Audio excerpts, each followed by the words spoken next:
여러분, 지금 드시는 그 음식이 여러분의 위장을 망가뜨리고 간을 독으로 채우고 심지어 폐혈증까지 부를 수 있습니다. 안녕하세요. 40년간 내과 전문의로 수많은 환자분들을 진료해온 김종혁입니다. 오늘 말씀드릴 내용은 정말 충격적인 내용입니다. 지금 이 순간에도 여러분의 식탁 위에 있는 그 음식이 여러분의 건강을 서서히 망가뜨리고 있을 수 있습니다. 특히 65세 이후에는 더욱 치명적입니다. 미국 감염병 관리청에서 발표한 자료에 따르면 잘못 선택한 생식은 식중독 위험을 8배나 높입니다. 폐혈증 위험은 40%, 장내 감염 위험은 무려 60%까지 증가시키죠.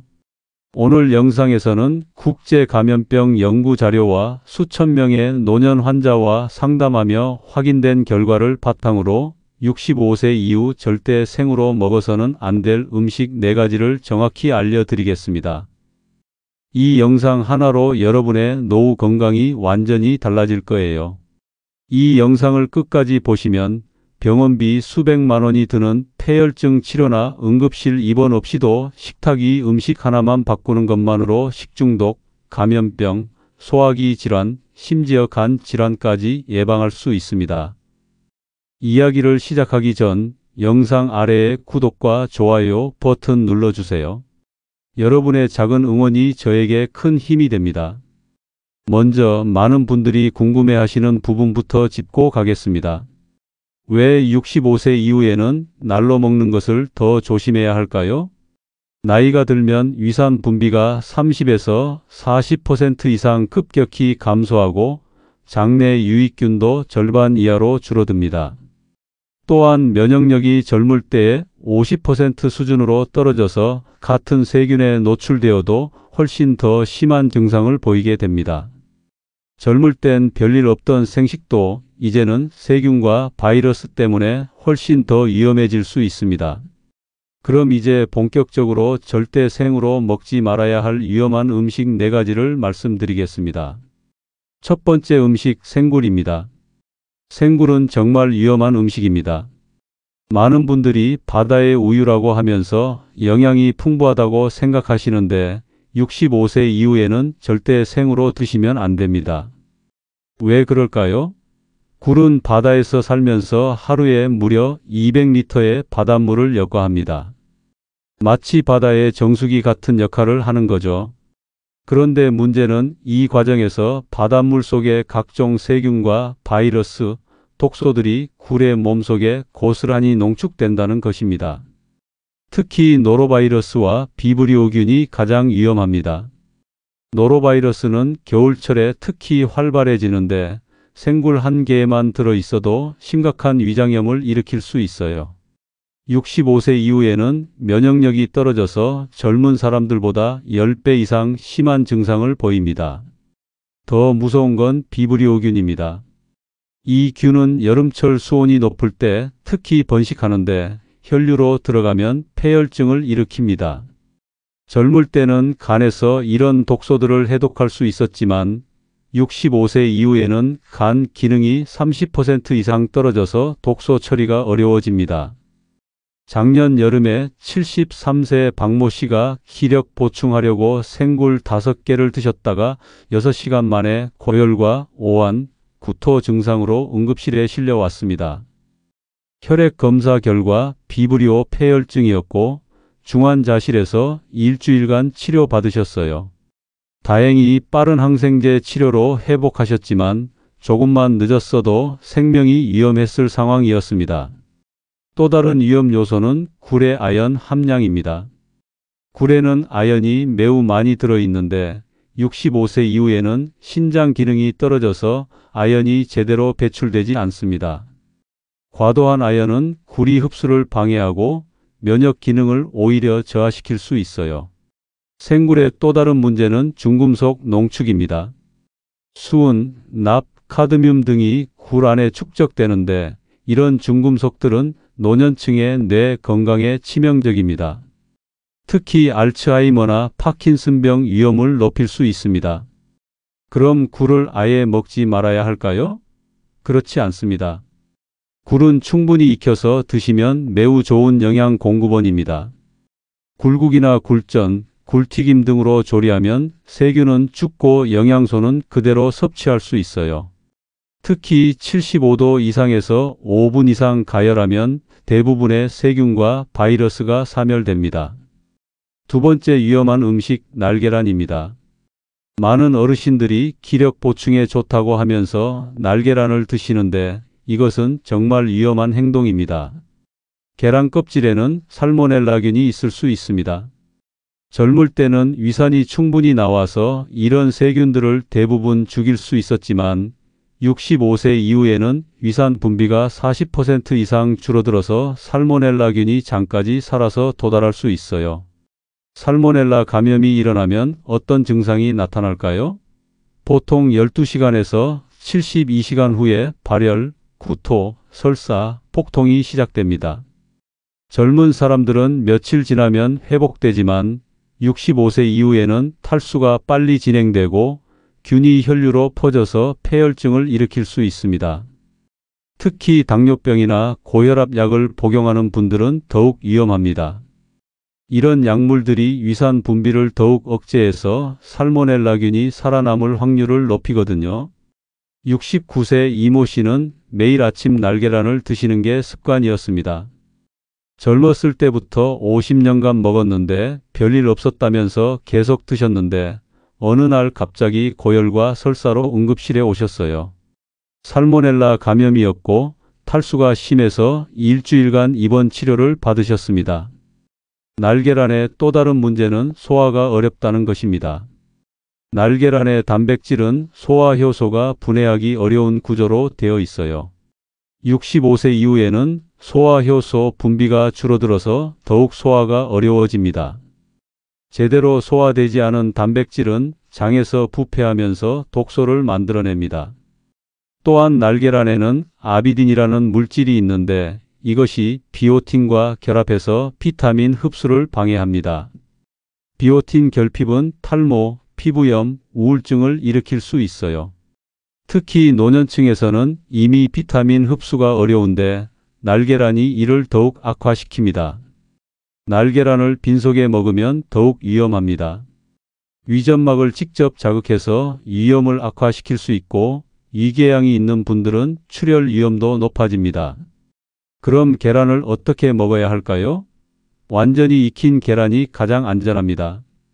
계란찜, 삶은 계란, 계란 후라이 등으로 조리하면 살모넬라균은 죽고 단백질도 소화하기 쉬운 형태로 변합니다. 특히 계란의 중심 온도가 71도 이상이 되도록 충분히 익혀야 합니다. 만약 정말 날계란을 드시고 싶다면 최소한 신선한 계란을 선택하고 껍질을 깨끗이 씻은 후 즉시 드셔야 합니다. 하지만 65세 이후에는 가급적 피하시는 게 좋습니다. 날 것으로 먹으면 위험한 세 번째 음식, 생강낭콩입니다. 많은 분들이 콩은 몸에 좋은 음식 아닌가? 라고 생각하시는데 강낭콩은 생으로 먹으면 정말 위험합니다. 생강낭콩에는 레크틴이라는 독성 단백질이 들어 있습니다. 특히 파이토헤마글루티닌이라는 레크틴이 가장 위험한데 이것은 자연계에서 콩이 벌레나 동물로부터 자신을 보호하기 위해 만든 천연 독소입니다. 이 독소가 얼마나 위험한지 아세요? 생강낭콩 단 4-5알만 먹어도 심각한 중독 증상이 나타날 수 있습니다. 젊은 사람도 위험한데 65세 이후에는 해독 능력이 떨어져서 더욱 치명적입니다. 레크틴 중독의 증상은 보통 1시간에서 3시간 후에 나타납니다. 먼저 극심한 구토가 시작되고 이어서 설사, 폭통, 현기증이 발생합니다. 심한 경우에는 탈수로 인한 쇼크 상태까지 올 수 있어요. 74세 김모 씨는 몸에 좋다더라며 생강낭콩을 한 줌 정도 드셨다가 2시간 후 갑자기 구토와 설사가 시작됐습니다. 처음에는 단순한 체함으로 생각했는데 증상이 계속 악화되어 응급실에 오셨어요.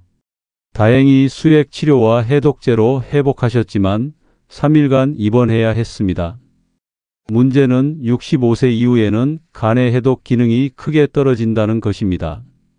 젊을 때는 간에서 레크틴을 빠르게 분해해서 배출할 수 있었지만 나이가 들면서 간 기능이 30에서 40% 감소하면서 독소가 체내에 더 오래 머물게 됩니다. 또한 노년층은 수분 보유 능력이 떨어져서 구토와 설사로 인한 탈수가 빠르게 진행됩니다. 탈수가 심해지면 신장 기능이 저하되고 이는 다시 독소 배출을 어렵게 만드는 악순환이 반복됩니다. 레크틴은 장벽에도 손상을 줍니다. 장 육모를 파괴해서 영양소 흡수를 방해하고 장 점막에 염증을 일으킵니다. 65세 이후에는 이미 장 기능이 약해진 상태인데 레크틴이 추가적인 손상을 가하면 회복이 매우 어려워집니다. 더 무서운 것은 레크틴이 혈관에 들어가면 적혈구를 뭉치게 만든다는 것입니다.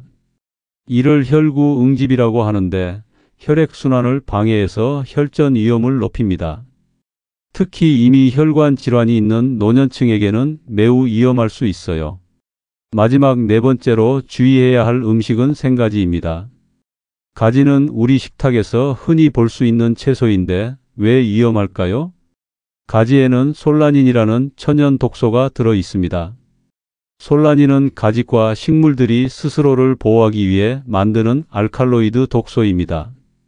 특히 덜 익은 가지나 오래된 가지에는 솔라닌 함량이 더 높아집니다. 솔라닌의 위험성은 생각보다 심각합니다. 이 독소는 신경계에 작용해서 다양한 증상을 일으킵니다. 가벼운 증상으로는 두통, 복통, 구토가 있고 심한 경우에는 현기증, 환각, 의식 저하까지 올 수 있어요. 65세 이후에는 신경계가 더 민감해져서 솔라닌에 대한 반응이 더 크게 나타납니다. 또한 간과 신장에서 독소를 처리하는 능력이 떨어져서 독성이 더 오래 지속될 수 있습니다. 76세 정모 씨는 생가지가 변비에 좋다는 말을 듣고 매일 생가지를 갈아서 드셨습니다. 일주일 후부터 두통과 어지러움이 시작됐고 점점 심해져서 병원에 오셨어요. 혈액 검사에서 솔라닌 중독으로 판명됐고 해독 치료를 받으셨습니다. 솔라닌은 특히 가지의 꼭지 부분과 씨 주변에 많이 집중되어 있습니다. 또한 햇빛에 오래 노출되거나 보관 상태가 좋지 않으면 솔라닌 함량이 급격히 증가합니다. 가지 표면이 녹색으로 변했다면 절대 드시면 안 됩니다. 솔라닌은 수용성이어서 물에 우려내도 완전히 제거되지 않습니다. 또한 산에도 안정해서 위산으로도 분해되지 않아요. 유일한 해결책은 충분한 가열입니다. 80도 이상에서 20분 이상 가열하면 솔라닌이 대부분 분해됩니다. 가지의 또 다른 문제는 니코틴이 들어있다는 것입니다. 담배의 니코틴보다는 양이 적지만 생으로 많이 먹으면 니코틴 중독 증상이 나타날 수 있어요.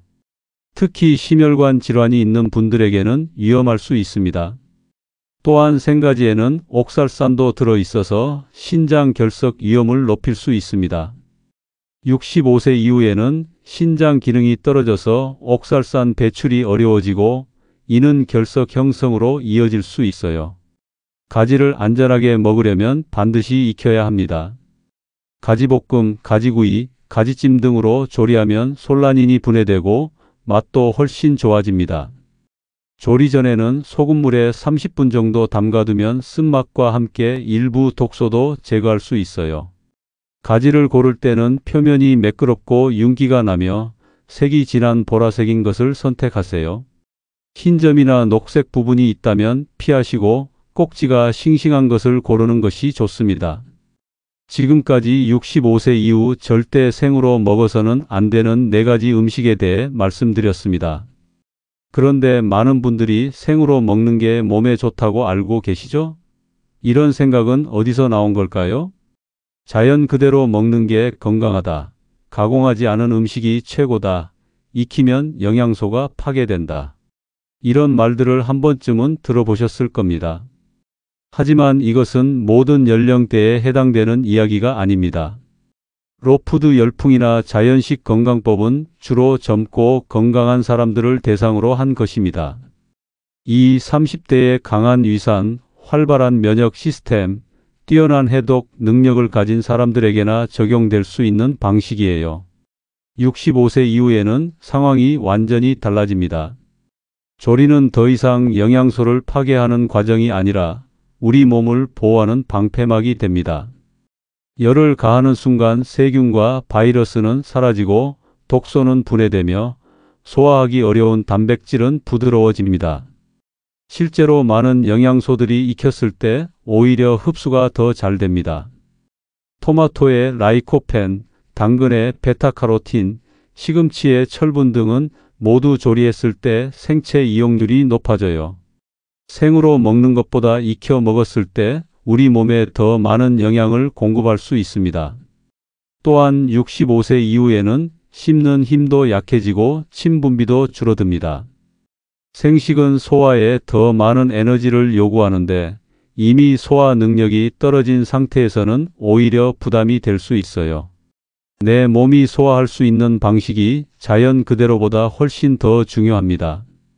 65세 이후의 건강한 식생활은 자연스러움이 아니라 안전함에서 시작됩니다. 그럼 이제 앞서 말씀드린 4가지 음식을 어떻게 먹어야 안전한지 구체적으로 알려드리겠습니다. 첫 번째, 생굴은 어떻게 먹어야 안전하게 먹을 수 있을까요? 생굴 대신 굴국이나 굴전을 드세요. 굴국을 끓일 때는 물이 팔팔 끓은 후 굴을 넣고 최소 5분 이상 끓여야 합니다. 굴의 가장자리가 오글오글해지면 익은 것이에요. 굴전을 만들 때도 충분히 익혀서 내부 온도가 75도 이상이 되도록 해주세요. 굴을 구워 드실 때는 껍질째 구워서 굴이 팽팽해질 때까지 기다리세요. 보통 강한 불에서 8분에서 10분 정도 구우면 됩니다. 굴튀김도 좋은 방법인데 180도 기름에서 3, 4분간 튀기면 바삭하고 안전하게 드실 수 있어요.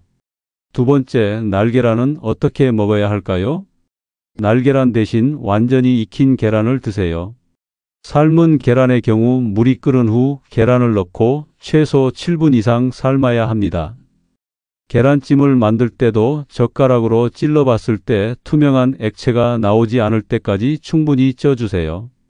계란 후라이를 할 때는 양면을 모두 익혀야 합니다. 노른자가 완전히 굳을 때까지 구워주시고 반숙은 피하세요. 스크램블 에그도 좋은 선택인데 계속 저어가며 충분히 익혀주시면 됩니다. 만약 계란을 이용한 음료를 원하신다면 저온 살균된 계란 제품을 사용하거나 계란을 끓는 물에 1분간 담갔다가 사용하는 방법도 있습니다. 세 번째, 강낭콩은 반드시 충분히 삶아서 드세요. 먼저 8시간 이상 물에 불린 후 센 불에서 최소 30분 이상 끓여야 합니다. 끓이는 동안 계속 거품을 제거해 주시고 중간에 불을 줄이지 마세요. 압력솥을 사용하면 더 안전합니다. 물에 불린 강낭콩을 압력솥에 넣고 15분 이상 끓이면 레크틴이 완전히 파괴됩니다. 강낭콩이 완전히 무르러질 때까지 익혀야 해요. 강낭콩 조림을 만들 때는 먼저 충분히 삶은 후 양념을 넣어 조리세요.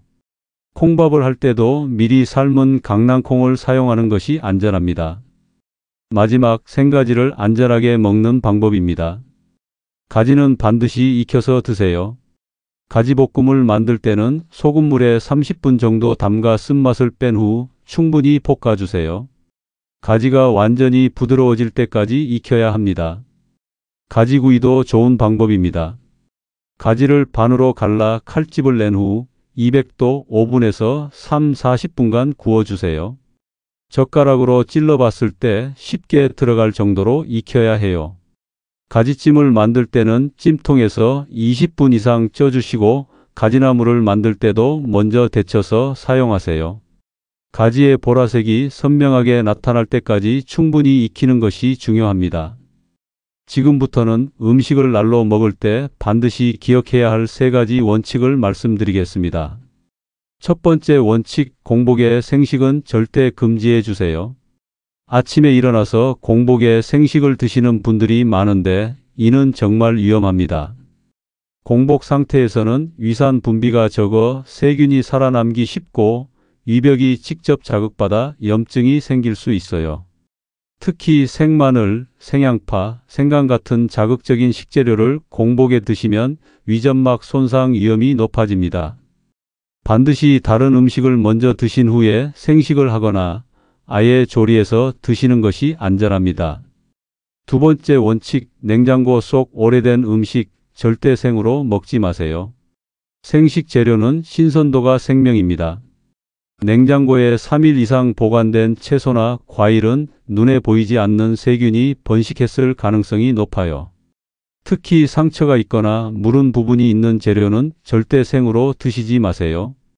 해산물의 경우는 더욱 엄격해야 합니다. 굴, 조개류는 당일 구매한 것만 사용하고 생선에도 가급적 피하시는 것이 좋습니다. 의심스러우면 과감히 버리는 것이 병원비보다 훨씬 경제적입니다. 세 번째 원칙, 샐러드 재료라도 익혀야 하는 채소가 있습니다. 모든 채소가 생으로 먹어도 안전한 것은 아닙니다. 앞서 말씀드린 가지뿐만 아니라 감자, 새싹, 토마토 줄기, 무화과 잎 등도 독성이 있어 생으로 드시면 안 됩니다.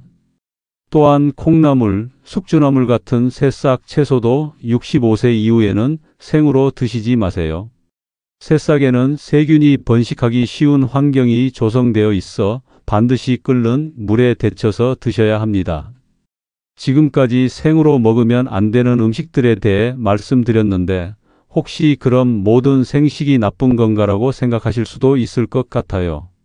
그렇지 않습니다. 오히려 생으로 먹어야만 효능이 제대로 발휘되는 음식들도 있습니다.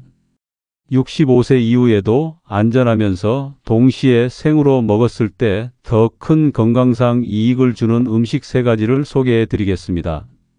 첫 번째 음식 브로콜리입니다. 브로콜리는 생으로 먹을 때 항암 효과가 최대로 발휘됩니다. 브로콜리에 들어있는 설포라판이라는 성분이 바로 그 비밀입니다.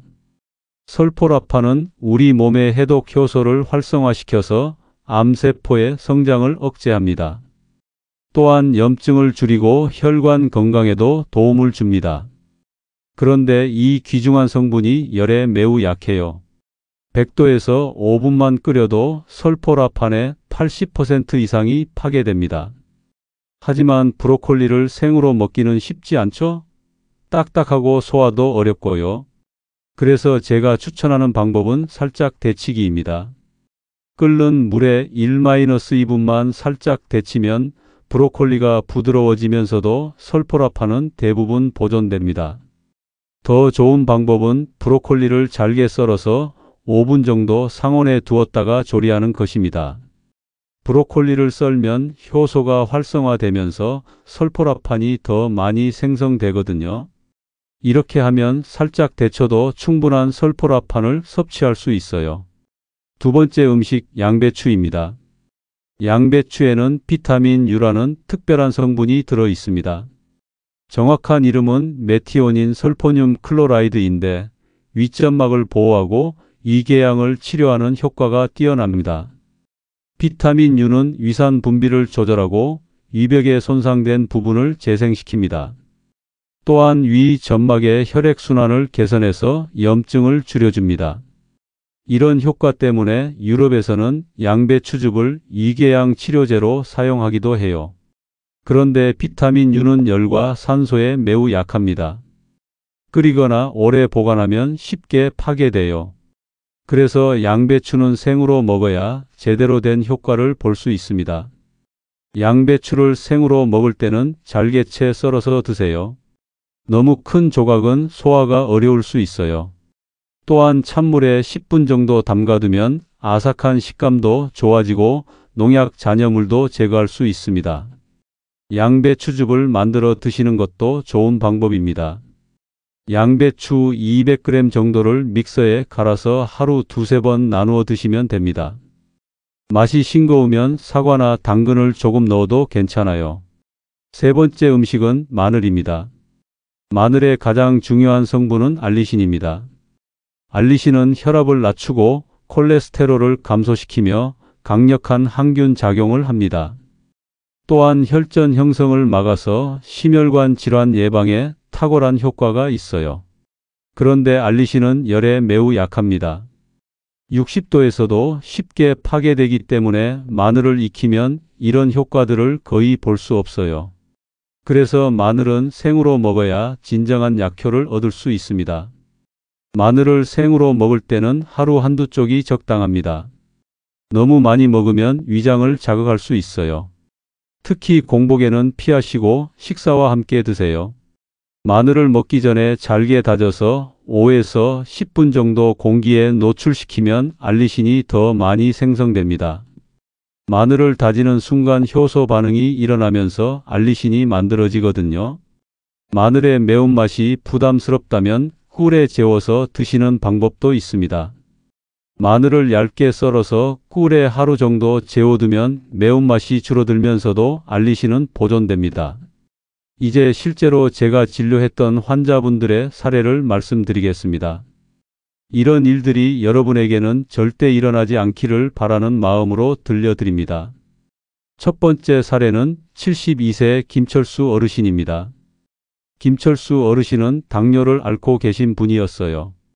김철수 어르신은 15년째 당뇨병을 앓고 계시면서 평소 식단 관리에 매우 신경을 쓰셨습니다. 혈당 조절도 비교적 잘 되는 편이었고 정기 검진도 빠뜨리지 않으셨어요. 그런 어르신이 작년 가을 건강 프로그램에서 생굴이 아연이 풍부해서 당뇨에 좋다는 내용을 보고 생굴을 드시기 시작했습니다. 처음에는 조심스럽게 한두 개씩 드셨는데 별다른 이상이 없자 점점 양을 늘려갔어요. 문제는 어느 토요일 오후였습니다. 아들과 함께 수산시장에 갔다가 이렇게 싱싱한 굴을 익혀 먹으면 영양소가 파괴된다며 생굴을 무려 15개나 드셨습니다. 그날 저녁부터 속이 메스꺼워지기 시작했어요. 처음에는 평소보다 많이 먹어서 그런가 보다 생각했는데 밤 11시경부터 갑자기 구토가 시작됐습니다.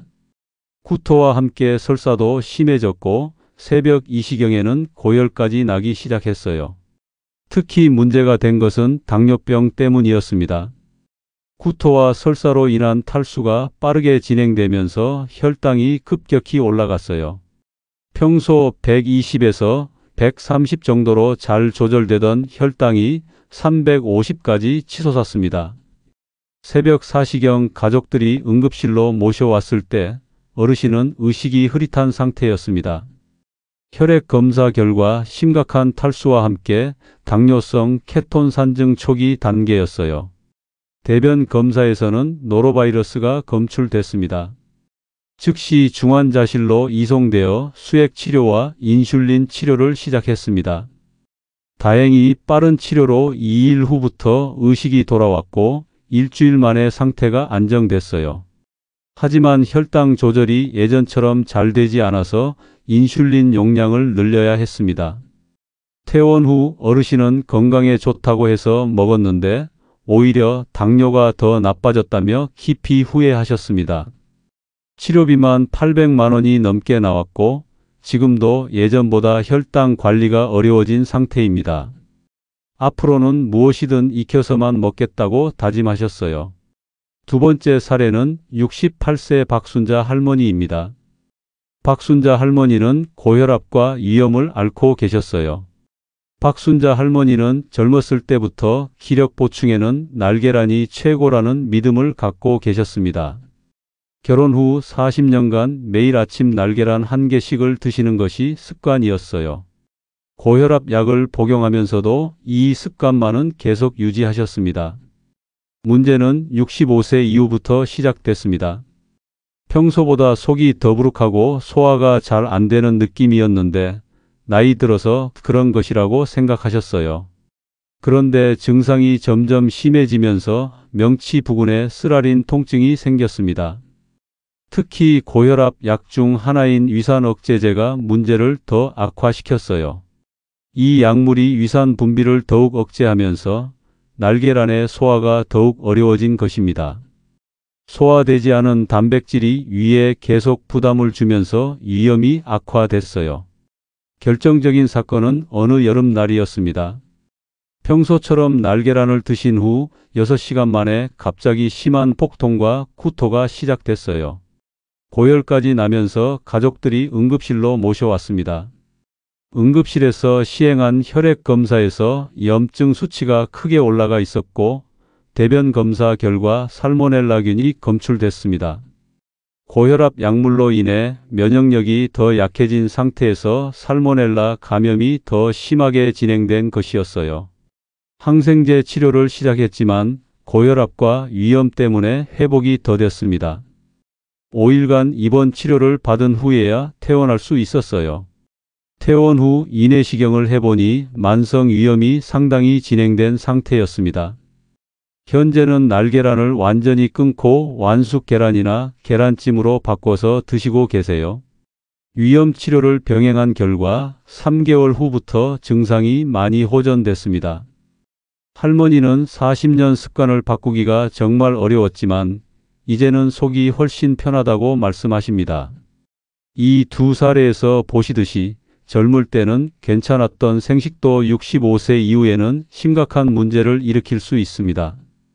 특히 당뇨, 고혈압 같은 기저질환이 있으면 더욱 위험해집니다. 오늘 정말 중요한 내용들을 많이 말씀드렸는데요. 마지막으로 핵심만 다시 한번 정리해 드리겠습니다.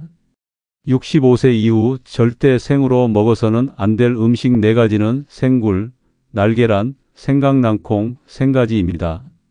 이 음식들은 노로바이러스와 비브리오균 감염, 살모넬라 중독, 레크틴 독소, 솔라닌 중독 때문에 정말 위험해요. 반대로 65세 이후에도 생으로 먹으면 좋은 음식 3가지는 브로콜리, 양배추, 마늘입니다. 이 음식들은 항암 효과와 위장 보호, 심혈관 건강에 도움이 되고 65세 이후 약해진 몸에 딱 맞는 안전한 식품들이에요. 가장 중요한 건 무조건 충분히 익혀서 드시고 공복에는 생식을 피하고 신선한 재료만 사용하는 것입니다. 이 3가지만 지키셔도 생식으로 인한 건강 문제는 충분히 예방할 수 있어요. 제가 40년간 의사로 일하면서 정말 많은 환자분들을 봤는데요. 조리 방법 하나만 바꿔도 건강이 완전히 달라지는 걸 수없이 목격했습니다. 여러분의 건강한 노후를 위해서 오늘 말씀드린 내용들을 꼭 실천해 주세요. 65세 이후의 건강은 작은 습관의 차이에서 나옵니다. 음식 하나 제대로 조리하는 것만으로도 건강한 노년을 보낼 수 있어요. 더 이상 잘못된 건강 상식에 속지 마시고 오늘부터 올바른 조리법을 선택하시기 바랍니다. 젊을 때는 생식이 약이었을지 모르지만 65세 이후에는 조리가 진정한 약입니다. 같은 음식이라도 익히는 순간 독이 아닌 영양이 됩니다. 선택은 여러분의 몫이에요. 현명한 선택으로 건강한 100세까지 사시길 바랍니다. 특히 오늘 말씀드린 생굴, 날계란, 생강낭콩, 생가지는 정말 위험하니까 가족분들과도 꼭 공유해 주세요. 한 번의 잘못된 선택이 응급실 신세를 질 수 있다는 것을 꼭 기억해 주시기 바랍니다. 조리는 번거로운 과정이 아니라 65세 이후 우리를 지켜주는 가장 확실한 방패입니다. 귀찮다고 생으로 드시지 마시고 사랑하는 가족을 위해서라도 반드시 익혀서 드세요. 여러분의 건강한 노후를 위해 저희 노후지혜 TV가 항상 함께 하겠습니다. 이 영상이 도움이 되셨다면 구독과 좋아요 버튼을 꼭 눌러주세요. 알림 설정까지 해두시면 더 많은 건강한 노후 정보를 가장 먼저 받아보실 수 있습니다. 특히 가족 중에 65세 이상 어르신들이 계시다면 오늘 영상을 꼭 공유해 주세요. 여러분의 작은 관심이 소중한 가족의 생명을 구할 수 있습니다. 생식으로 인한 응급실 입원, 폐혈증, 식중독은 충분히 예방할 수 있는 일들입니다. 음식을 제대로 조리하는 습관으로 10년은 더 젊게, 20년은 더 행복하게 사는 그날까지 노후지혜 TV였습니다. 감사합니다.